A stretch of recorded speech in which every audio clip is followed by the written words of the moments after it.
화려한 유세 트럭 위에서 색색의 옷을 맞춰 입은 후보들이 마이크를 들고 춤까지 추며 유세하는 방식. 이제는 우리에게 너무나 익숙한 풍경이죠. 그런데 여러분, 예전의 대통령 선거 유세 방식은 지금과는 완전히 달랐다는 사실 알고 계신가요? 욕설과 야유가 난무하고 대놓고 금품과 향응이 오가며 부정선거가 자행되던 그 시절, 지금은 상상조차 할 수 없는 일들이 벌어지던 대한민국의 격동기 대통령 선거 유세 현장이 있었습니다. 마이크가 변변치 않아 맨목으로 외치던 생목 유세부터 수십만 군중이 빼곡히 모여들던 거대한 광장 유세, 그리고 인터넷이 모든 것을 바꾸어 놓은 현재의 유세까지, 오늘은 민주주의의 꽃이자 뜨거운 열정의 현장인 대통령 선거 유세 방식이 대체 어떻게 변해왔는지, 각 시대의 발자취를 따라 그 숨겨진 이야기들을 낱낱이 파헤쳐 보겠습니다.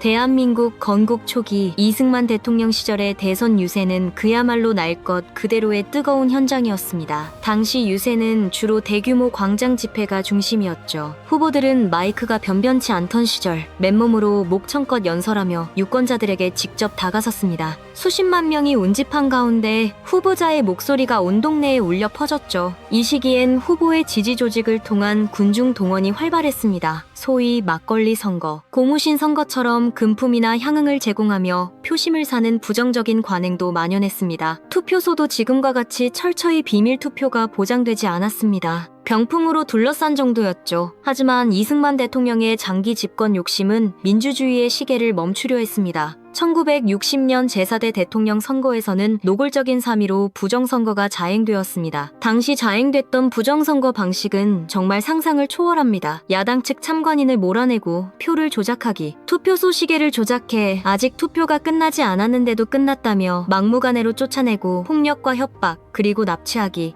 문맹자에게 도와준다는 명분으로 이승만의 도장 찍기, 또 기상천외한 개표 방식도 있었습니다. 밤에 몰래 잠입해 미리 준비한 투표함으로 바꿔치기, 매수된 검표원이 야당 후보를 찍은 표를 책상 아래 떨어뜨려 훼손하기, 검표가 끝난 야당 표 뭉치 위에 이승만 표를 얹어서 모두 이승만 표로 집계하는 등 그야말로 기적의 논리와 방법이 난무했던 개표였죠. 문제는 선거 조작을 너무 열성적으로 한 나머지 이기붕의 득표율이 99%를 찍고 일부 지역에서는 총 유권자를 넘긴 115%의 득표율을 달성하는 기상천외한 사태까지 벌어졌다는 겁니다. 당연히 이에 분노한 학생들과 시민들은 들고 일어났고, 그것이 바로 4.19 혁명입니다. 결국 이승만 대통령은 국민들의 거대한 저항 앞에 대통령 자리에서 물러나 하와이로 망명하게 됩니다. 민주주의를 지켜내기 위한 국민들의 위대한 투쟁의 결과였죠. 이승만 대통령 하야 후 윤보선 대통령이 잠시 집권했던 제2공화국 시절엔 제한적이지만 다시금 활발한 유세가 시도되기도 했습니다. 하지만 1961년 5.16 군사정변 이후 박정희 대통령 시대가 도래하면서 유세 방식은 또 한 번 격변을 맞습니다. 초기 박정희 대통령은 직선제를 통해 당선되었고, 이때도 대규모 광장 유세가 이어졌습니다. 특히 1971년 대선에서는 야당의 강력한 주자였던 김대중 후보와 치열한 접전을 펼치며 뜨거운 유세전을 벌였습니다. 김대중 후보는 이 선거에서 박정희 대통령을 턱밑까지 추격하며 민주화 세력의 희망으로 떠올랐죠.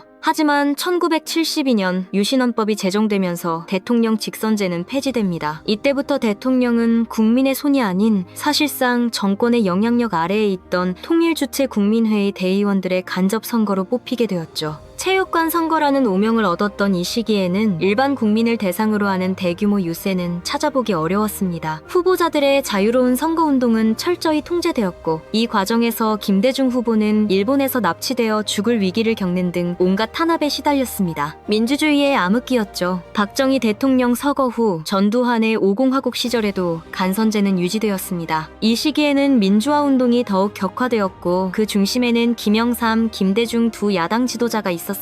특히 김영삼 당시 신민당 총재는 1983년 민주화 5개항 쟁취를 위한 23일간의 단식투쟁을 벌이며 독재에 맞섰죠. 신군부는 그를 가택 연금시키는 등 야당 탄압을 멈추지 않았습니다. 하지만 1987년 이한열 열사의 죽음으로 전 국민의 열망이 폭발했던 6월 항쟁에 불을 지피면서 마침내 대통령 직선제가 부활합니다. 이때부터 대한민국 대선 유세는 다시금 대변역을 맞이합니다. 노태우 대통령이 당선되었던 1987년 13대 대선은 그야말로 역대급 인파가 몰린 뜨거운 유세전으로 기억됩니다. 김영삼, 김대중, 김종필 등 이른바 삼김과 노태우 후보까지 전국 방방곡곡에서 터져나오는 국민들의 함성 속에 유세는 다시 생기를 되찾았습니다. 물리적인 군중 동원은 여전했지만 민주화의 열기 속에서 자발적으로 참여하는 시민들이 훨씬 많아진 때였습니다. 문민정부 시대가 열리고 김영삼 대통령과 그 뒤를 이은 김대중 대통령 시절은 유세 방식에 있어 또 하나의 중요한 전환점이 됩니다. 바로 TV 토론의 등장이었습니다.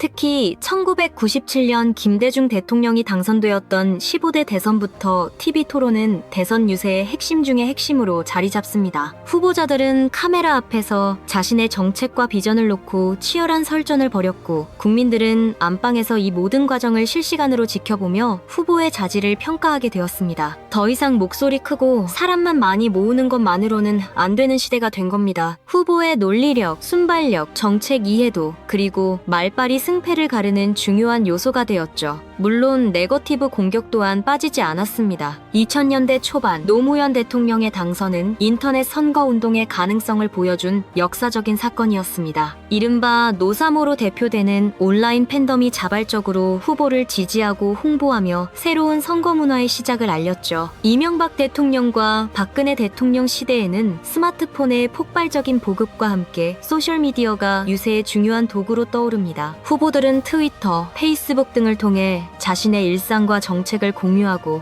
유권자들과 직접 소통하기 시작했습니다. 또한 유세차의 진화도 눈부셨습니다. 대형 LED 화면과 고출력 스피커를 장착한 유세차는 움직이는 거대한 미디어 플랫폼이 되어 전국을 누볐습니다. 국민의 열망으로 시작된 촛불혁명은 2017년 박근혜 대통령 탄핵이라는 헌정사 초유의 사태를 가져왔고, 이는 선거 유세 방식에 또 한 번의 큰 변화를 가져왔습니다. 박근혜 대통령 탄핵 이후 치러진 조기 대선에서 문재인 대통령이 당선되었고, 이때부터 유튜브의 중요성이 본격적으로 부각되기 시작합니다. 후보들은 자신의 공식 채널을 통해 유세 현장을 생중계하고 정책 영상, 브이로그 등 다양한 콘텐츠를 선보였죠. 그리고 그 뒤를 이어 당선되었던 윤석열 대통령의 유세에서는 이러한 흐름이 더욱 가속화되었습니다. 스마트폰으로 쉽게 접할 수 있는 숏폼 콘텐츠가 대세가 되었고, 유머러스한 밈과 짤을 활용한 선거운동도 적극적으로 활용되었습니다. 특히 코로나19 팬데믹을 거치면서 비대면 유세는 선택이 아닌 필수가 되었죠. 그러나 2024년 12월 윤석열 대통령은 비상계엄령 선포로 인해 국회에서 탄핵소추안이 가결되어 직무가 정지되는 초유의 사태를 맞습니다. 그리고 2025년 4월 4일 헌법재판소의 탄핵심판 결정에 의해 대통령직에서 파면됩니다. 이는 헌정사상 두 번째 대통령 파면으로 대한민국 정치사의 또 하나의 굵직한 사건으로 기록되었습니다. 이로 인해 우리는 다시 한번 60일 이내에 새로운 대통령을 선출해야 하는 상황에 놓이게 되었습니다. 자, 어떠셨나요? 이승만 대통령 시대의 육성 유세와 군중 동원, 박정희 시대의 체육관 선거 암흑기, 그리고 민주화 이후 TV 토론의 등장, 인터넷과 SNS, 유튜브,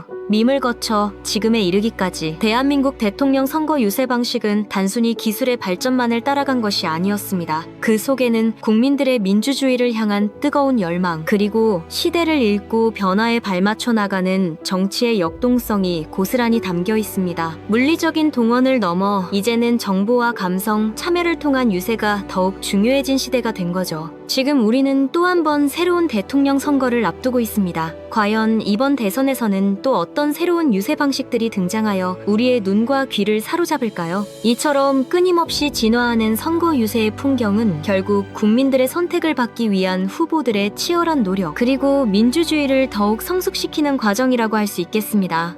오늘 이야기가 유익하셨다면 구독과 좋아요, 알림 설정 잊지 마시고요. 다음 시간에도 흥미로운 역사 이야기로 다시 찾아오겠습니다.